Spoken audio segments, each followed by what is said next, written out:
9Grainsకి స్వాగతం. ఇప్పుడు మనం ఆలూ పకోడా చేసుకుందాం. ఈ ఆలూ పకోడా మీరు కూడా చేసి చూసి టేస్ట్ చూసి మీకు నచ్చినట్లయితే లైక్ చేయండి, షేర్ చేయండి, కామెంట్ చేయండి.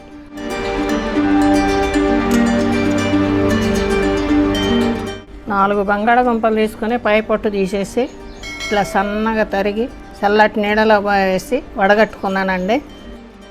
దీంట్లో మొక్కజొన్న పిండి అరకప్పు వేసుకుందామండి, మైదా పిండి అరకప్పు, ఒక మీడియం సైజు ఉల్లిపాయ సన్నగా కట్ చేసుకున్నానండి, 3 పచ్చిమిర్చి సన్నగా కట్ చేసుకున్నాను, కరివేపాకు 2 రెబ్బలు సన్నగా కట్ చేసుకున్నాను, కొత్తిమీర 2 టేబుల్ స్పూన్లు ఇది కూడా సన్నగా కట్ చేశాను, 1 టీ స్పూన్ కారం, 2 టీ స్పూన్ల ధనియాల పొడి, గరం మసాలా టీ స్పూన్, జీలకర్ర టీ స్పూన్, సోంపు టీ స్పూన్, వాము 1/2 టీ స్పూన్, 2 టీ స్పూన్ల సాల్ట్, 1 టీ స్పూన్ పసుపు వేసుకున్నామండి. ఇప్పుడు ఇది మిక్స్ చేసుకుందాం కలిసిపోయేలాగా. కొంచెం కొంచెం వాటర్ వేసుకుంటూ కలుపుకుందాం, గట్టిగా కలుపుకోవాలండి. కలుపుకోవటం అయిందండి. దీంట్లో వాటర్ ఎక్కువ పట్టలేదు, 2 టేబుల్ స్పూన్లు పెట్టింది. స్టవ్ ముట్టించి బాండి పెట్టుకున్నానండి. డీప్ ఫ్రైకి సరిపడా ఆయిల్ పోసుకున్నాను. ఇది కాగింది అని చూసుకుందామండి. వేసిన వెంటనే నొరగలు వస్తూ పైకి తేలితే కాగిపోయినట్టేనండి. ఇది ఆయిల్ కాగింది.